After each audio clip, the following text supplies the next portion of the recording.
Je vous invite à prendre la route touristique des gorges de l'Ardèche aux paysages naturels exceptionnels. Cap vers le sud, à 30 minutes de Montélimar et de Vallon-Pont d'Arc, 15 minutes de Bourg-Saint-Andéol, le village de Larnas.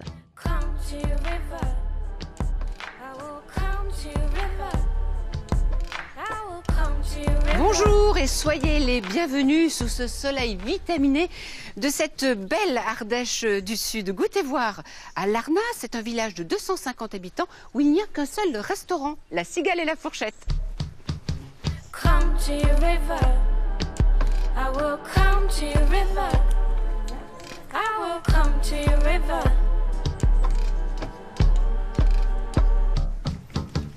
Bonjour Odile. Bonjour Alexandre.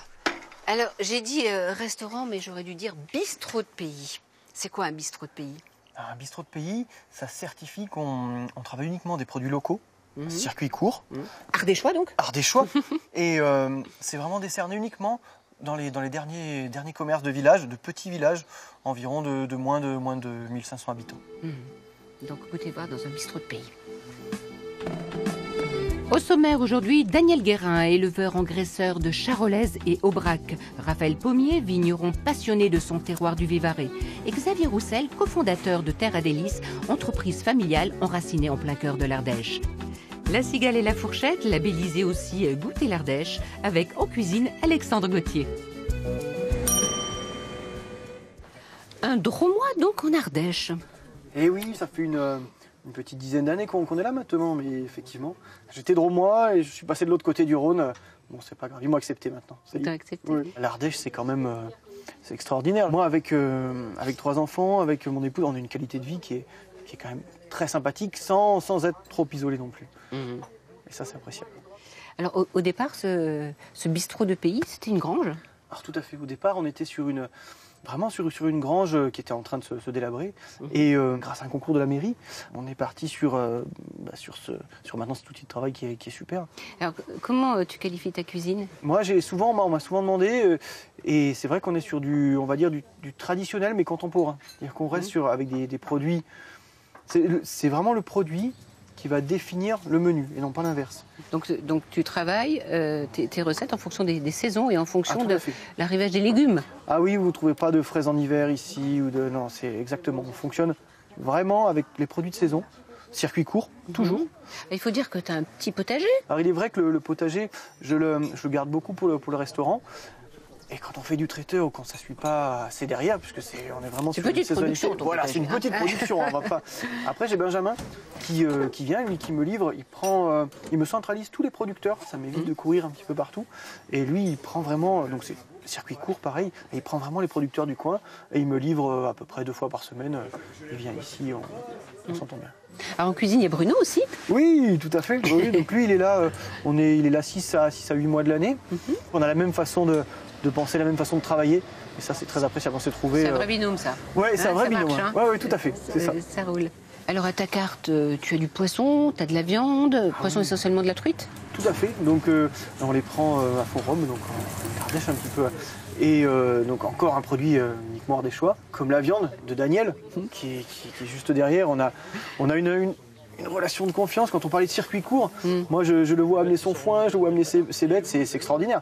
Et on pourrait quasiment les choisir sur pied. C'est un bonheur, une qualité qui est très appréciable. Le bonheur est dans le pré pour notre cuisinier. Il n'y a qu'à traverser la route pour rejoindre Daniel et son troupeau. On ne peut pas faire plus près. Bonjour Daniel! Bonjour Odile. Pas trop chaud? Ben, il ne me fera pas trop maintenant. On arrive à l'automne. Voilà, rentrez. Salut les bêtes! Alors, des aubracs, ici Des en aubracs. Ardèche. Oui, parce que l'aubrac, ça craint pas trop le chaud, ça craint pas trop le froid. C'est pas trop délicat. Et puis, c'est une viande actuellement qui est recherchée, qui commence à se faire connaître. Elles ont quel âge là? C'est des petites génisses, elles ont quoi? Oui, c'est 12 des mois? génisses qui ont 13 mois, 14 mois. Oui. Et vous Voilà. allez les Mais là, on va faire les grossir, nourrir aux céréales, foin, que nous cultivons sur l'exploitation. Et elles seront commercialisées à 24 à 26 mois. Il y a deux possibilités de vendre nos génisses, soit en vente directe, nous en faisons à peu près 20% par an, et le restant, C'est commercialisé par des bouchers locaux. Alex de la Cigale à la Fourchette me prend pas mal de viande sous vide. Ah, qu'est-ce qu'il vous prend lui comme morceau? Oh, il me prend de tout. Ouais. Derrière les oreilles, à la pointe de la queue. Ah ouais. C'est bon signe, ça veut dire qu'il sait cuisiner tous les morceaux. Tout à fait, que ce soit du bourguignon ou que ce soit du filet. Parce que bon, il y a beaucoup de clients qui aiment surtout les parties nobles, les morceaux arrière. C'est qu'ils savent faire cuire que ça. Puis les gens n'ont pas le temps, alors il faut beaucoup plus de temps pour faire un bourguignon que pour faire un steak ou une entrecôte. Et il la travaille bien, votre viande? Ah oui, tout le monde se régale, il a toujours du monde. Ouais. Été, hiver, tout le temps, c'est toujours plein. Et là, on va faire une recette. Il vous a demandé quoi comme morceau de viande? Du paleron. Du paleron, bon. Ouais. Allez, je le rejoins en cuisine. À Lucia. À tout à l'heure, Lucia.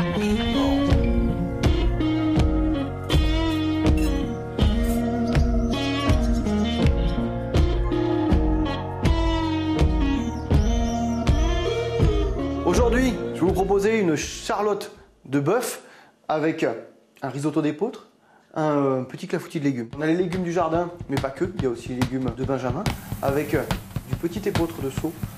Ensuite, on a nos assaisonnements classiques avec les olives de Nyons, le paleron de bœuf, et là vous avez des œufs, de la crème pour finaliser le clafoutis.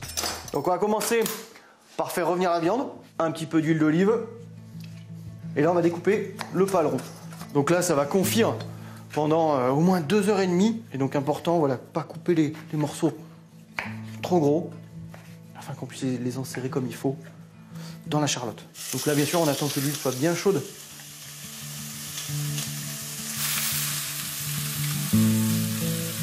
Là maintenant, il faut absolument commencer à assaisonner. Donc là, on prend un petit peu de thym, le sel. Alors les proportions, c'est souvent à votre convenance. Le poivre. On va laisser bien saisir à feu vif. Voilà. Pendant ce temps-là, je vais préparer mes légumes.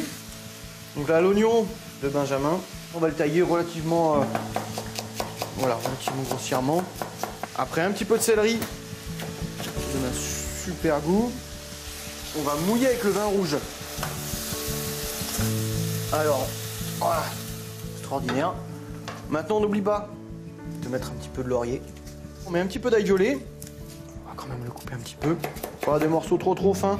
L'intérêt, c'est qu'on retrouve un petit peu ce qu'on a mis dans notre recette. Après, forcément, les olives de Nyons. Alors, on va finir de mouiller avec un petit peu d'eau. Parce que si on fait qu'avec du vin, c'est trop puissant. Et là, il y aurait vraiment l'amertume qui ressortirait. Donc, on va démarrer sur un risotto d'épeautre maintenant. Donc, toujours le petit oignon de Benjamin. On va mettre un petit peu d'huile d'olive. Après, on retrouve le bon vieux céleri. Après, sachez-vous, vous pouvez faire ce que vous voulez. C'est-à-dire que là, on met du céleri, mais on peut éventuellement mettre de la courgette. On peut mettre, ça c'est vraiment à votre convenance. Une fois qu'on a la base du risotto, vous mettez ce qui vous fait plaisir. Donc là, on va incorporer l'épeautre. Là, on n'a pas besoin d'en mettre. Il faut faire attention parce que ça prend beaucoup de volume. Donc, si vous en mettez jusqu'en haut, vous vous retrouvez un petit peu bête. Donc là, ça nous suffit. Je vais mouiller uniquement avec de l'eau. Voilà, là c'est parfait. On mouille à 1,5 fois le volume. Alors maintenant, il ne faut pas oublier d'assaisonner. Donc là, les classiques, sel, du thym, le poivre et le sempiternel laurier. Et voilà. Donc là, on part sur une cuisson d'au moins 1 heure. C'est une recette qui est un petit peu longue, un petit peu fastidieuse, mais qui donne un résultat juste énorme. Alors, important, il faut couvrir l'épeautre. On la met au minimum, on la couvre, sinon tout va s'évaporer.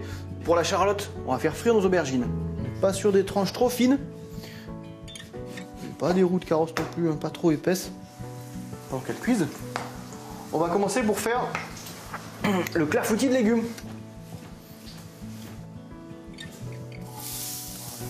Assaisonnement, comme d'hab. Donc pendant que nos légumes rissolent gentiment, on va lancer notre appareil à clafoutis. On prend nos œufs. Hop. La crème, on assaisonne. Voilà. Un petit coup de fouet. Voilà. Alors maintenant qu'on a fini notre appareil, on va mouler nos clafoutis. Donc super important, on graisse toujours un petit peu. Nos petites courgettes avec nos aubergines, donc vous voyez là on est encore sur un craquant. Ça c'est important. Et après notre appareil, c'est un appareil à crème prise. Et maintenant, on va enfourner nos clafoutis. Donc là on part sur une cuisson d'1/4 d'heure, à peu près. à 180 degrés. On va vérifier notre risotto, voilà. On va mettre la crème. Voilà, là c'est super, on est vraiment sur la texture qu'on souhaite. Voilà. Alors, maintenant, on va dresser nos charlottes. On va chemiser. Voilà. On chemise notre moule. C'est-à-dire qu'on met nos aubergines. C'est pareil, il ne faut pas hésiter, il faut que ça soit gourmand. Maintenant, on va... Voilà, notre bœuf qui a mijoté pendant plus de 2 heures. Voilà, on est vraiment... Il y a les petites olives. Voilà, super. Et maintenant, d'où l'important de ne pas couper les morceaux trop gros. Super. Maintenant, on va passer au dressage. Donc, nous, la charlotte, donc qui se démoule. Et là, on démoule notre risotto d'épeautre. Superbe. On va faire glisser dans l'assiette le petit clafoutis de légumes. Un petit tour de poivre. Et on rajoute la sauce avec les olives. Voilà. Et là, vous voyez, on n'est vraiment pas sur une daube, c'est-à-dire qu'on n'a pas singé, il n'y a pas de farine, mais c'est une sauce qui reste relativement onctueuse. Voilà. Et maintenant, Alexandre, l'assiette est terminée. On va aller voir Odile pour lui faire goûter tout ça. Et je savais pas que tu écrivais aussi des livres. Si, c'est vrai que j'ai eu l'opportunité d'écrire quelques livres. Quelques recettes. Trop bon, les salades du soleil, fromage de chèvre. Bon, et ça, c'est là. Et je meurs de faim. Ça, c'est un plat familial. Ouais. Hein. Donc la Charlotte. Ça me donne faim. Vas-y, on partage. C'est bon. Moi, c'est vrai que c'est un plat que j'ai beaucoup de plaisir à faire. Il demande, certes, un petit peu de temps, mais par contre, le résultat après dans l'assiette... Mais on se régale, c'est l'essentiel. Ouais. Ça, c'est le vrai plat qu'on partage. La viande, elle est fondante. Et le flan de courgette aussi, c'est trop bon. Ah ouais, le petit flan de légumes. Tout est parfait. Avec ce plat, tu me conseilles quel vin? Alors là, j'ai le vin de Raphaël, le domaine de Cousignac. On va pas très loin, c'est comme je t'avais dit. Pas très loin, c'est quoi? C'est 5 km, voilà. Pour Saint-Odile, c'est ça? Que du local.